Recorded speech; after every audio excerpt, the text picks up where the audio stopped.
That's right, you are correct, my friend.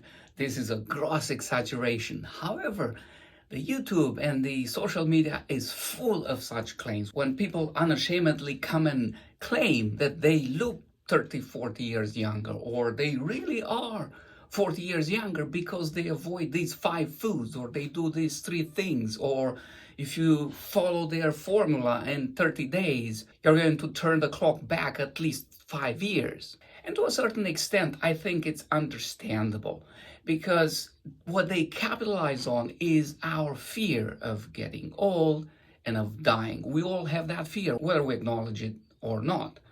And it's very human, it's very natural. As a primary care physician, I deal with this every single day. In a majority of my patients, nobody wants to get sick. Nobody wants to get old and die. Certainly, there are arguably some exceptions to this, but by and large. So I want to talk to you for a minute here today about this issue of our fear of getting old and of dying, and suggest to you that instead of chasing secret formulas and pipe dreams of turning the clock back decades by doing these 5 things or whatever it is, I think it's much more productive for us, young, middle-aged, or old, wherever we are on this continuum of life, to pause and focus on our priorities. Do you have a mission in life? What's the meaning of your life? What do you want to accomplish? What's the legacy that you want to leave behind? If you cannot formulate these things in one simple sentence that a 5-year-old can understand, then you haven't done your homework yet. Your life trajectory is not focused. It just happens because things come to us every single day from all directions, and we have to do them, we have to cope with them, we have to solve them, whatever it is. But we haven't gotten to the point where we actually set up a goal, a specific, unique mission that only us can accomplish in this life.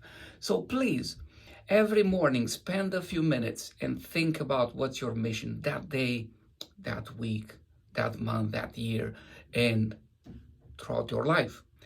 The second thing that I think this provides an opportunity for us to do is to think of what happens after we die.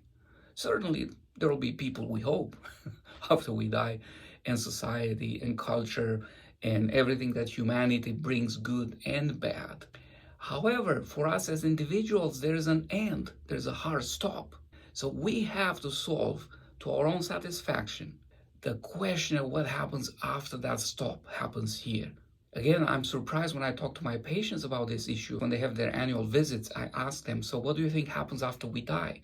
And granted, this question could be sometimes intimidating, or the answer to it is so deeply personal that it's sometimes difficult to just share it with anybody at the first prompt. So I'm aware that sometimes I'm not getting the complete answer. However, I have a strong sense that even in elderly patients, people in their 70s, 80s, I oftentimes get answers that, doc, I have no idea. I don't know. Whatever happens will happen. I'm at peace with that. Or, nobody knows, or whatever. And certainly it's not a question that you can find an answer by going to Wikipedia or, searching on YouTube and hitting on the first video you find. And may I suggest that the most solid foundation to find the answer to this fundamental question can be found in the Gospels and in the life of Jesus Christ, who lived, died, and was brought back to life as a foreshadowing, among other things, for us to see that it is possible to come out of death. In the Gospels, Jesus told the parable of the person who builds their house on sand versus the person who builds it on the rock. And when the storm comes, the house on the sand was destroyed in no time. Similarly, if we build our life's mission, and if we build the quest to answer the question of what happens to us after we die on a very solid foundation that cannot be shaken by disease, by getting old, by death itself, we are going to be safe, my friend. And that's what I'm encouraging you to do here. If you haven't subscribed to this channel, I encourage you to do so. And I appreciate that. I'll see you in the next video.